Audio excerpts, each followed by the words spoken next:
बिस्मिल्लाहिर्रहमानिर्रहीम। अस्सलाम वालेकुम व्यूअर्स।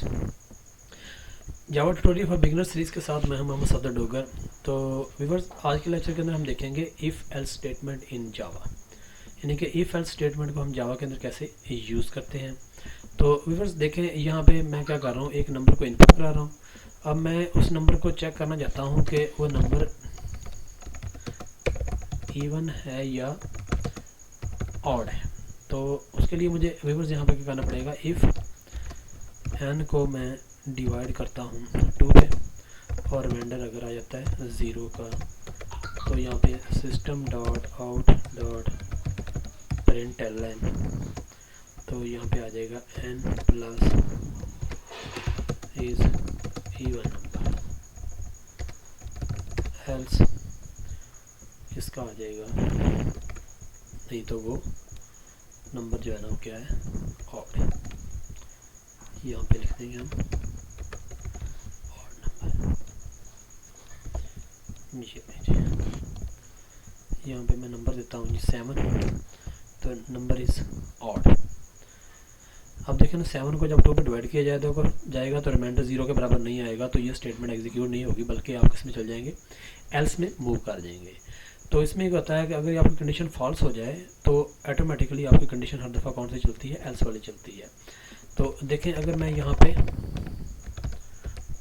ट्रू लिख देता हूँ तो आप कोई भी नंबर देंगे तो ये स्टेटमेंट एग्जीक्यूट होगी, आप एल्स पे नहीं आएंगे। क्यों कि इफ़ के अंदर जब तक कंडीशन ट्रू रहती है आप इसी स्टेटमेंट पे ऊपर ही यानी कि मूव करते रहेंगे।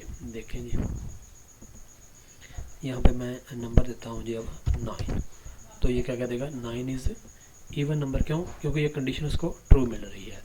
बट अगर मैं यहाँ पे इसको कंडीशन को फॉल्स कर दूंगा तो हर दफ़ा ये वाली स्टेटमेंट ही एग्जीक्यूट होगी, जब बेशक आप उसको कोई भी नंबर दे दें। देखें जी, तो यहाँ पे मैं नंबर देता हूँ जी 8, तो क्या कह देगा, नंबर इज़ ऑड, क्योंकि हमने इसको फॉल्स किया हुआ है। आप कोई भी नंबर देंगे तो यही वाली स्टेटमेंट एग्जीक्यूट होगी, कोई अदर स्टेटमेंट एग्जीक्यूट नहीं हो सकती। इसलिए यहाँ पे हमें कंडीशन लगाने पे कि एन को 2 पे डिवाइड किया जाए, अगर उसका रिमाइंडर किस बराबर आता है 0, अगर तो ये कंडीशन ट्रू होगी तो ये वाली स्टेटमेंट एग्जीक्यूट हो गई, अदरवाइज़ ये वाली स्टेटमेंट जो है ना आपकी एग्जीक्यूट हो जाएगी, आप एल्स वाले पार्ट में आ जाएंगे और वो ये वाली स्टेटमेंट को एग्जीक्यूट कर देगा। देखिए, मैं यहाँ पे कोई नंबर देता हूँ, मैंने नंबर दे दिया यहाँ पे 9, तो वो क्या कह देगा, 9 इज़ ऑड नंबर। इसी तरह अगर मैं लीप ईयर की बात करता हूँ,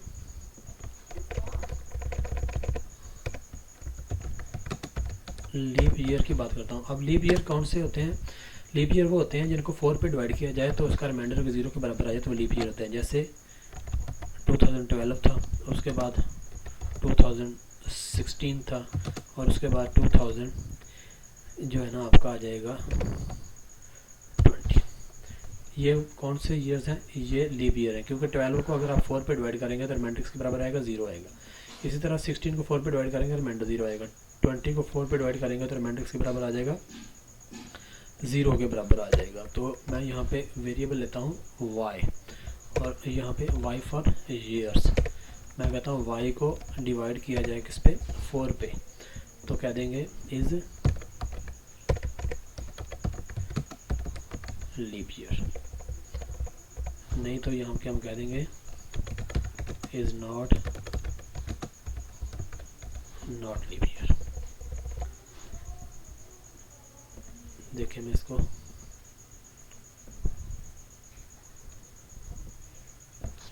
ये लाइन नंबर 12 में सॉरी, यहाँ पे y और यहाँ पे मुझे y लिखना पड़ेगा। मैं यहाँ पे ईयर देता हूँ 2006। अब 6 को 4 पे डिवाइड करेंगे तो रिमाइंडर 0 नहीं आएगा, तो ये क्या कह देगा, 2006 is not a leap year.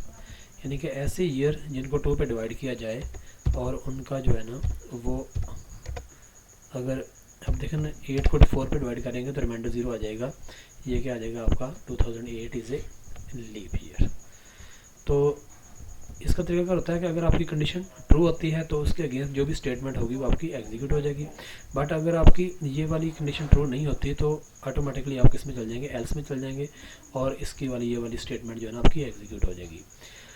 तो इफ एल्स में ये होता है कि इफ में यानी कि टू वे पाथ होता है आपका, यानी कि कंडीशन ट्रू होगी तो आप इस यानी कि स्टेटमेंट पे आ जाएंगे, नहीं तो आप ऑटोमेटिकली इस वाली स्टेटमेंट के ऊपर मूव कर जाएंगे।